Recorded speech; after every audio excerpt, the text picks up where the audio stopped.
Bismillahirrahmanirrahim. Alhamdulillahirabbil alamin. Wassalatu wassalamu ala al-mab'uts rahmatan lil alamin. Nabiyyina Muhammad wa ala alihi wa sahbihi wa man tabi'ahum bi ihsan ila yaumiddin, amma ba'd.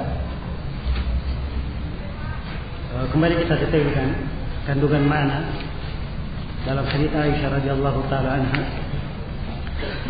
dalam bab wujuhul ihram wa sifatih. Setelah kita menjelaskan bentuk-bentuk ihram itu ada 3 bentuk pelaksanaan haji, ada 3, ada haji tamattu, ada haji qiran, dan ada haji ifrad. Ya, maka di sini kita akan detailkan kandungan dan makna dari hadits Aisyah radhiyallahu taala anha. Kata beliau radhiyallahu anha, kharajna ma'a Rasulillah sallallahu alaihi wasallam ama hajjatul wada. Kami keluar bersama Rasulullah sallallahu alaihi wasallam pada tahun hajjatul wada. Wa minna man ahalla bi umrah. Di antara kami ada yang ihlal dengan umrah. Iya. Ini siapa ini? Haji apa ini kalau ihlalnya dengan umrah saja? Hah? Ini haji tamattu. Sebab haji tamattu ketika sampai miqat pertama dia ihlal dengan umrah. Dia berkata labbaik Allahumma umratan. Setelah itu berjalan ke Mekah, lalu tawaf, kemudian sa'i, kemudian memendekkan rambut dan boleh menggundulnya kalau masih ada waktu. Rambut itu bisa tumbuh, tapi kalau sudah dekat paling afdalnya dia pendekkan agar supaya nanti bisa dicukur kembali. Setelah ia memotong rambutnya maka dia sudah halal. Ya.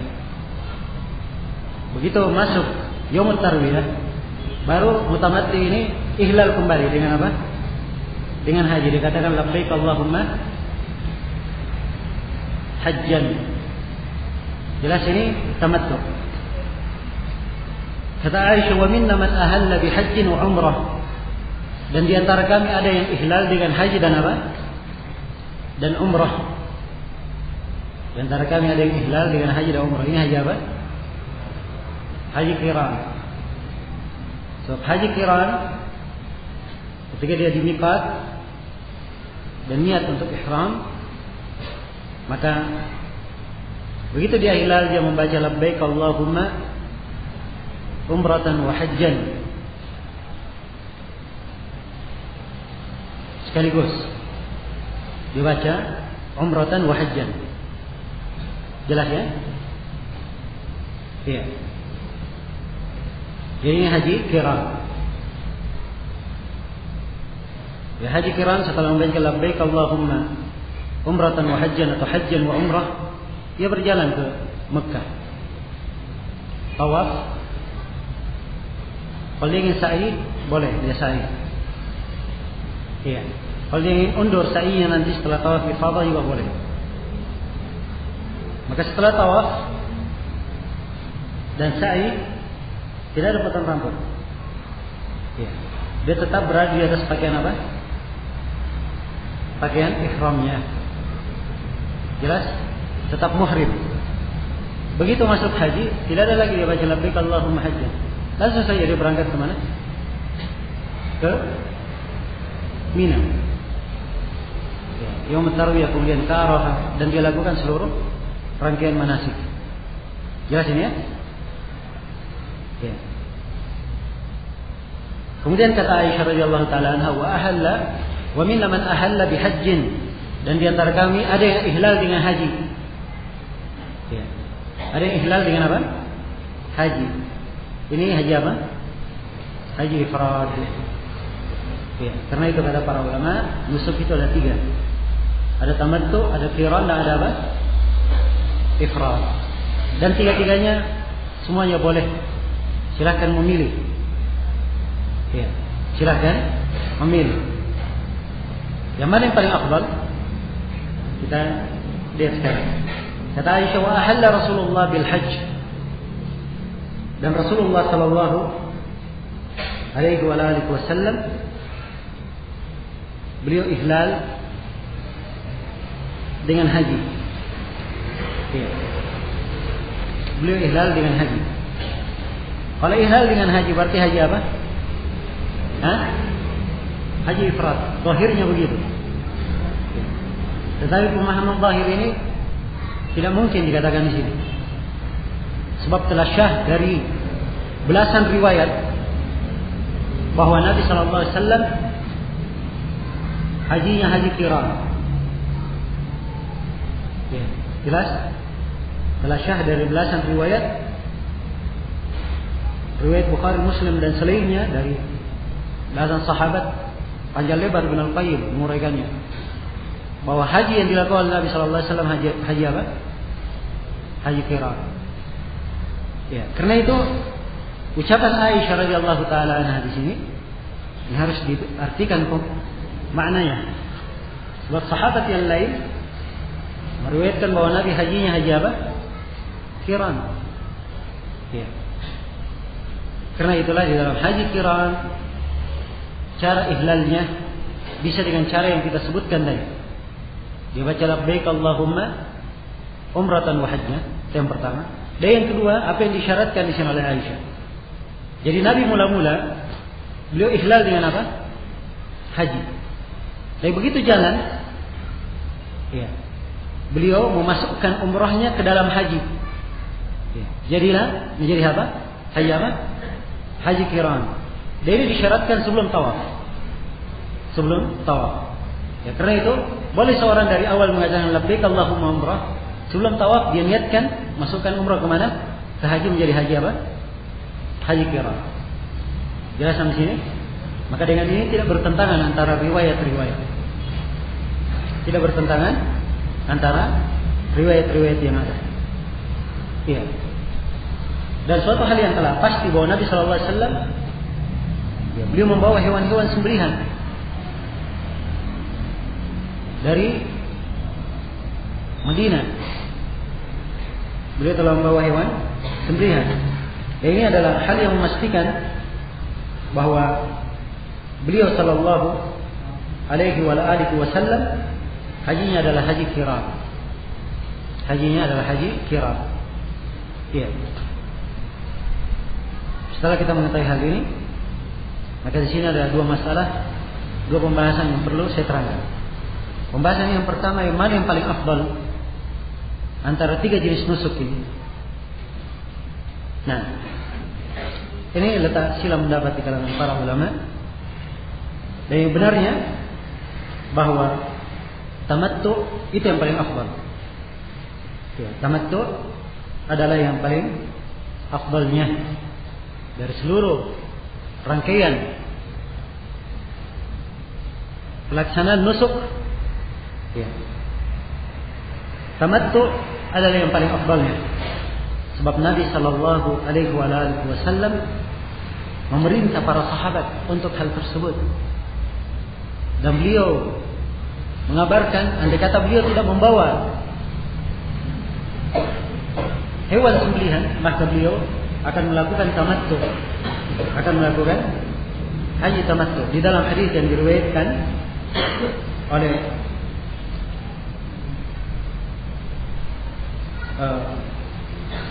Imam Muslim dari hadis Jabir, mungkin akan datang bersama kita.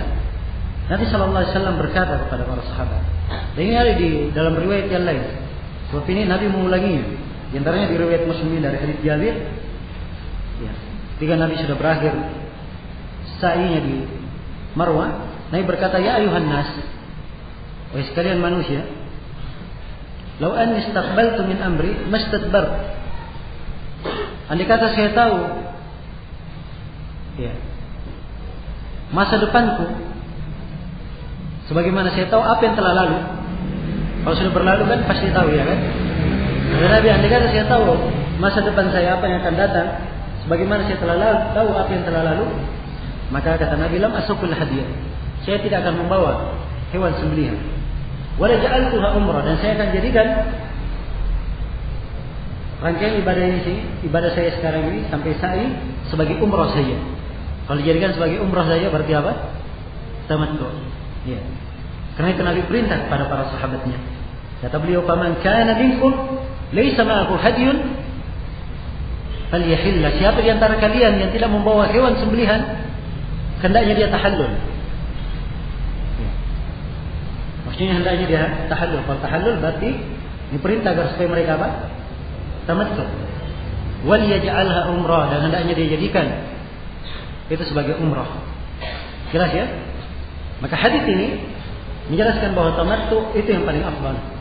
Tapi siapa yang membawa hewan sembelihan, ya, dia sudah siapkan untuk disembelih menjadi hadiah, maka di sini dia wajib untuk qiran, tidak ada pilihan lain.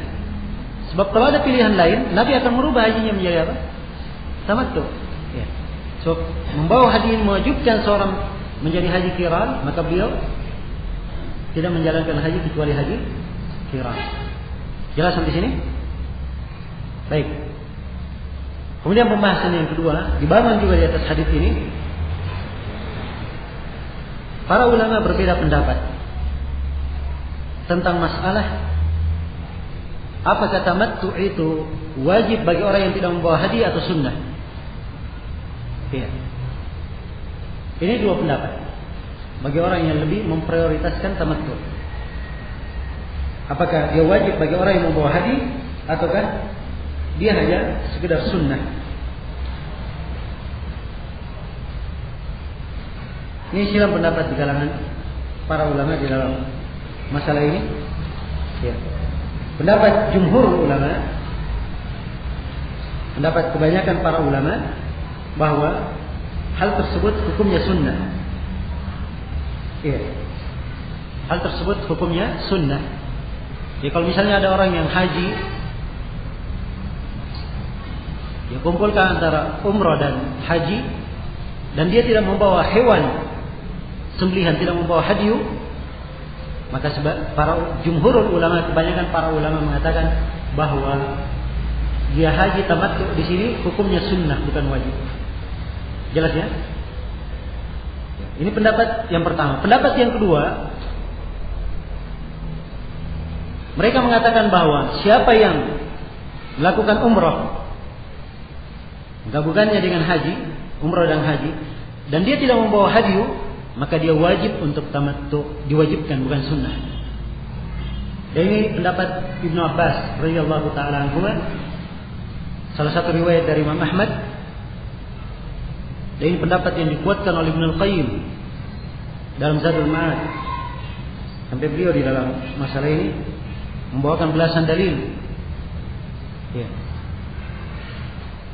Dan beliau memastikan pendapat ini dengan kalimat-kalimat yang tegas. Dan ini pula yang difatwakan oleh beberapa ulama kita di masa ini.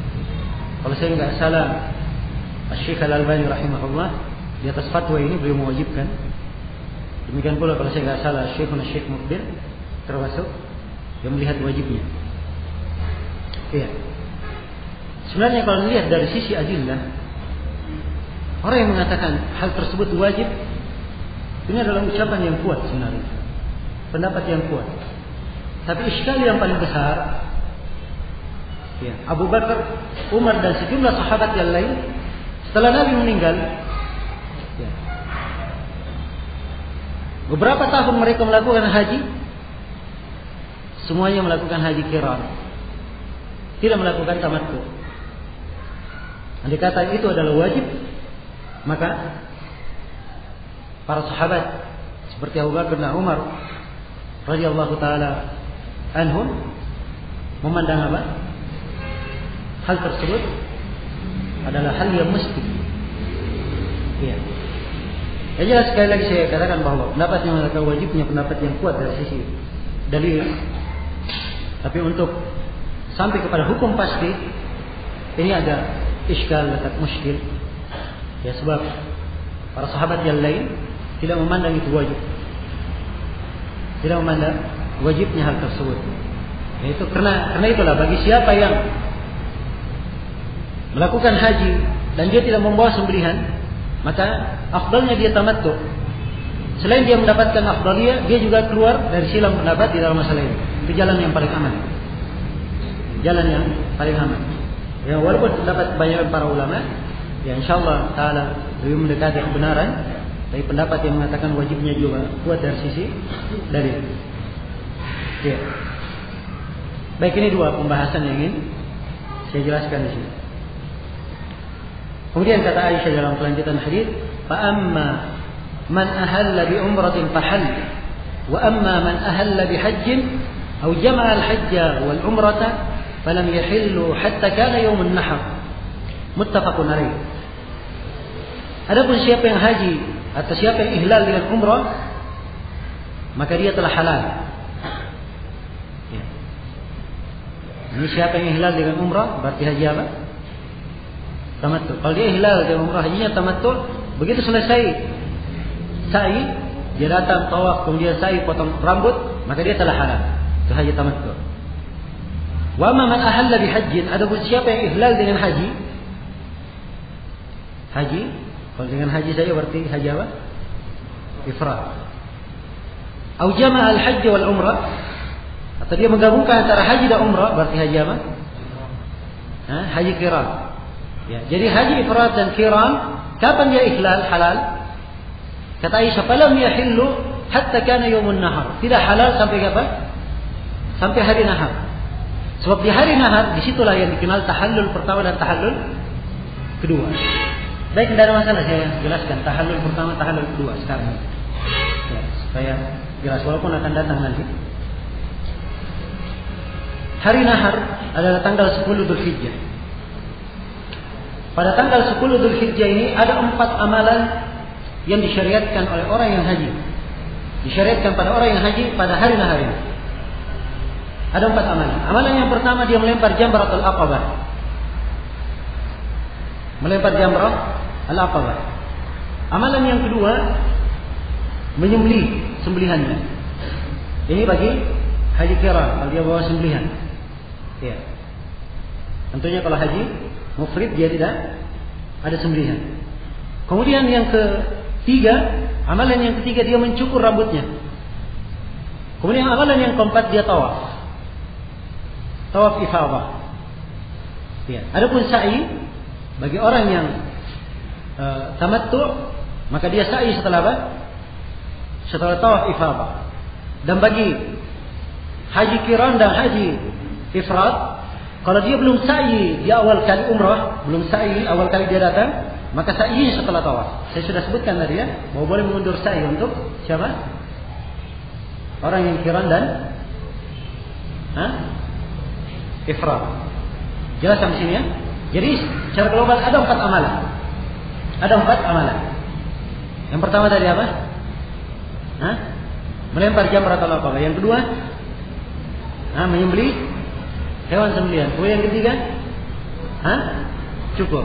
Kemudian yang keempat, tawaf ifadah. Ini 4 amalan. Yang berkaitan dengan tahallul 3 saja.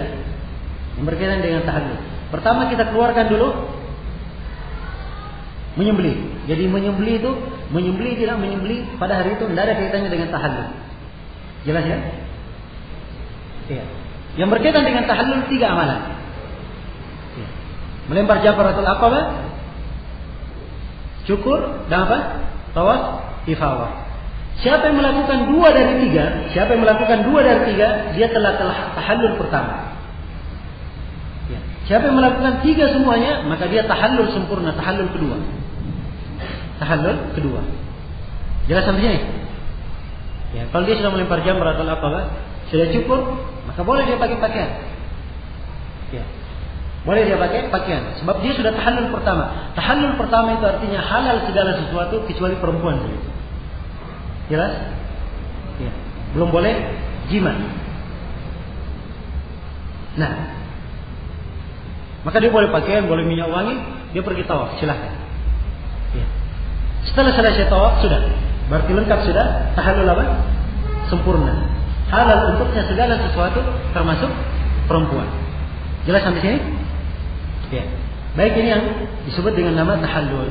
Karena itu Aisyah di sini ketika menyebutkan, adapun orang yang ihlal dengan haji, yaitu haji ifrad, dan dia menggabungkan antara haji dan umrah, yaitu haji apa? Haji qiran, maka mereka tidak halal, tidak tahallul kecuali pada hari nahar. Kecuali pada hari apa? Hari nahar. Ya.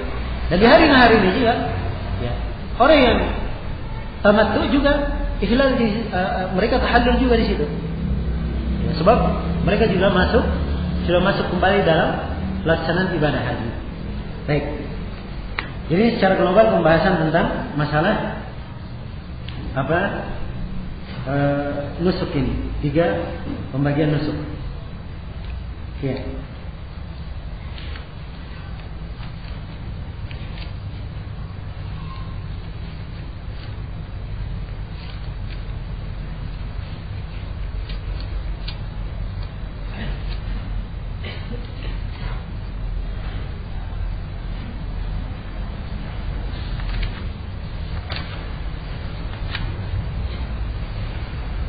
Baik, mungkin masalah sembelihan saya akan terangkan nanti. Ya, kita masuk ke bab berikutnya. Kata beliau rahimahullah dalam bab yang keempat. Ya. Jadi sekarang sudah mulai terarah pembahasan. Kita sudah paham itu haji itu apa, umrah itu apa secara bahasa dan secara istilah. Kita sudah paham apa syarat-syarat orang yang wajib haji. Setelah itu bagi orang yang haji, pertama kali dia datang ke mikot. Dia harus tahu mikot di mana. Setelah dia datang ke mikot, begitu sampai di mikot akan melakukan ibadah haji, dia dihadapkan dengan 3 pilihan. 3 pilihan nusuk. Sekarang kita sudah terangkan 3 pilihan nusuk. Ya. Sekarang masuk sudah dalam pembahasan ihramnya. Ini inti memulainya. Ya, karena itu Al-Hafidz Ibnu Hajar mengkhususkan di sini bab khusus. Kata beliau babul ihrami wa ma yata'allaqu bih. Bab tentang ihram dan apa yang berkaitan dengannya. Bab tentang ihram dan apa yang berkaitan dengannya. Ya. Di sini ada sebuah kesalahan yang banyak orang tidak bisa membedakan antara ihram, ya, dengan makna memakai pakaian, membaca lafaz labbaik Allahumma hajjan labbaik Allahumma umrah, dan antara ihram yang bermakna niat untuk masuk ke dalam nusuk. Niat untuk masuk ke dalam apa? Nusuk. Ya. Niat itu yang namanya niat itu letaknya di mana? Dalam hati. Ya. Letaknya di dalam hati. Dan niat ini, niat untuk masuk dalam nusuk itu adalah rukun haji dan rukun umrah. Tidak syah haji atau umrah kecuali dengan niat untuk masuk ke dalam nusuk. Adapun ihram, dia pakai ihram pakaian putih, tidak memakai tutup kepala, ya, tidak memakai baju yang bersambung antara 2 jahitan, ya, tidak memakai wangi-wangian dan seterusnya. Ini adalah memakai pakaiannya, itu wajib hukumnya. Jelas? Kalau ditinggalkan hajinya syah, tapi dia berdosa membayar dam.